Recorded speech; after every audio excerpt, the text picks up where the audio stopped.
Question है कि भारतीय संविधान में समानता के अधिकार के संबंध में निम्नलिखित कथनों पर विचार करें। तो डी वाला जो ऑप्शन है आपका बिल्कुल करेक्ट हो जाएगा, पहला, दूसरा और तीसरा। पहला, दूसरा और तीसरा बिल्कुल करेक्ट हो जाएगा। अगला है क्वेश्चन, निम्नलिखित में से कौन सा देश महान भौगोलिक रचना भारतीय उपमहाद्वीप में शामिल नहीं है? म्यांमार, ए वाला जो ऑप्शन है आपका बिल्कुल करेक्ट हो जाएगा। भारतीय उपमहाद्वीप में बांग्लादेश, भारत, भूटान, मालदीव, नेपाल, पाकिस्तान तथा श्रीलंका शामिल हैं। अब आपको कमेंट बॉक्स में यह बताना है कि भारत का वर्तमान विधि मंत्री कौन है। नीली क्रांति किससे संबंधित है? नीली क्रांति मछली से संबंधित है। मछली उत्पादन नीली क्रांति से संबंधित है। दुग्ध उत्पादन श्वेत क्रांति से संबंधित है। तिलहन उत्पादन पीली क्रांति से संबंधित है। एक दिए गए स्थान और समय पर वायुमंडल की तत्कालिक स्थिति को क्या कहते हैं? इसे कहते हैं मौसम। बी वाला जो ऑप्शन है आपका बिल्कुल करेक्ट हो जाएगा। इस क्वेश्चन को छोड़ते हैं फिलहाल, इसको भी छोड़ते हैं। अगला question, dot dot dot Haryana में ऊर्जा उत्पादन हेतु उत्तरदायी है। सी वाला जो ऑप्शन है आपका बिल्कुल करेक्ट हो जाएगा, हरियाणा ऊर्जा उत्पादन कॉर्पोरेशन लिमिटेड।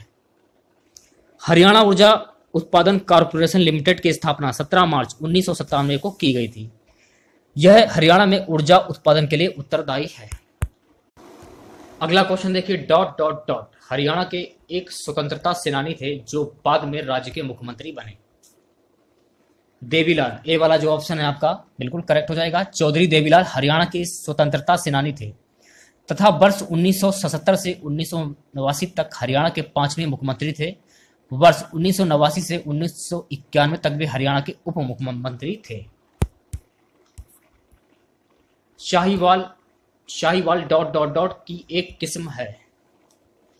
गाय, डी वाला जो ऑप्शन है आपका बिल्कुल करेक्ट हो जाएगा। निम्नलिखित में से कौन सा फंक्शन विधि पाइथन में एक कंजक्टर की भांति कार्य करता है? यह क्वेश्चन में पूछा जा रहा है, तो बी वाला जो ऑप्शन है आपका बिल्कुल करेक्ट हो जाएगा।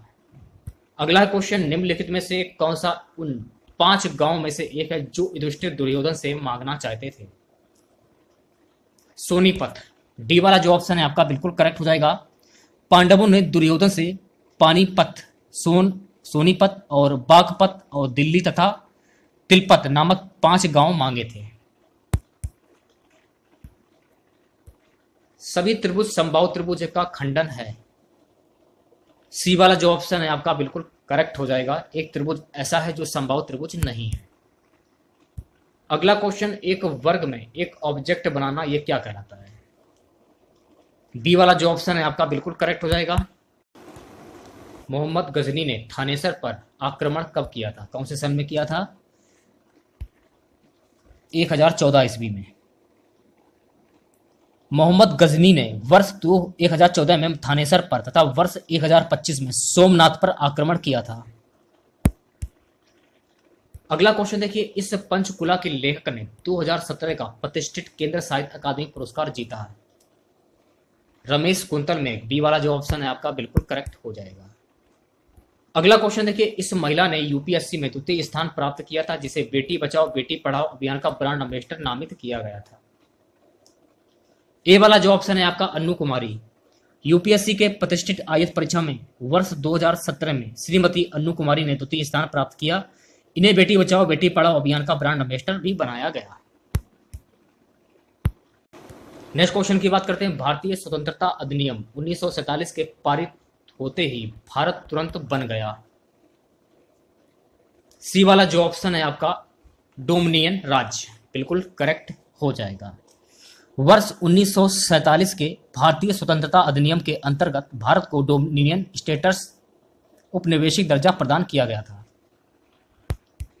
चलिए बात करते हैं अगले क्वेश्चन की। शीत युद्ध के संबंध में निम्नलिखित में से कौन सा कथन गलत है? तो सी वाला जो ऑप्शन है आपका, यह सोवियत यूनियन और यूएसए के गुटों के बीच प्रतिस्पर्धा है। सी वाला जो ऑप्शन है आपका बिल्कुल करेक्ट हो जाएगा। लोकसभा भारतीय संसद का निम्न सदन है। इसका चुनाव लड़ने हेतु 25 वर्ष की न्यूनतम आयु होनी चाहिए। लोकसभा चुनाव लड़ने के लिए किसी की न्यूनतम आयु प्राप्त करनी चाहिए। सी वाला जो ऑप्शन है आपका 25 वर्ष बिल्कुल करेक्ट हो जाएगा। इस क्वेश्चन को छोड़ते हैं, यहाँ से आपके इंग्लिश लैंग्वेज के क्वेश्चन स्टार्ट हो जाते हैं। चलिए हिंदी भाषा के कुछ क्वेश्चन देख लेते हैं। इनमें से क्रिया विशेषण है, तो इनमें से क्रिया विशेषण है धीरे धीरे। ए वाला जो ऑप्शन है आपका बिल्कुल करेक्ट हो जाएगा। धीरे धीरे क्रिया विशेषण होगा आपका, ठीक है। यात्रियों के समूह को क्या कहते हैं? तो यात्रियों के समूह को काफिला कहते हैं। यात्रियों के समूह को काफिला कहते हैं, इसलिए विकल्प आपका जो सी सही है वो ठीक हो जाएगा, ठीक है। लड़की जाती है, यह वाक्य अपूर्ण भूतकाल में होता है। तो ए वाला जो ऑप्शन है आपका लड़की जा रही थी बिल्कुल करेक्ट हो जाएगा। लड़की जाती है वाक्य का अपूर्ण भूतकाल होगा। जिसे किसी बात को जानने की इच्छा हो उसे क्या कहते हैं? उसे कहते हैं जिज्ञासु। बी वाला जो ऑप्शन है आपका बिल्कुल करेक्ट हो जाएगा। जिसे किसी बात की जानने की इच्छा हो के लिए एकार्थी शब्द होगा जिज्ञासु। दांतों तले उंगली दबाना मुहावरे का अर्थ क्या होगा? आश्चर्य का होना। दांतों तले उंगली दबाना मुहावरे का तात्पर्य होता है आश्चर्य होना। तो डी वाला जो ऑप्शन है आपका बिल्कुल करेक्ट हो जाएगा। आज का हमारा सबसे लास्ट क्वेश्चन है, हम आंखों से देखते हैं, इस वाक्य में आंखों में से कौन सा कारक है? करण कारक। डी वाला जो ऑप्शन है आपका बिल्कुल करेक्ट हो जाएगा। हम आंखों से देखते हैं, इस वाक्य में कारक कारण कारक होगा, ठीक है।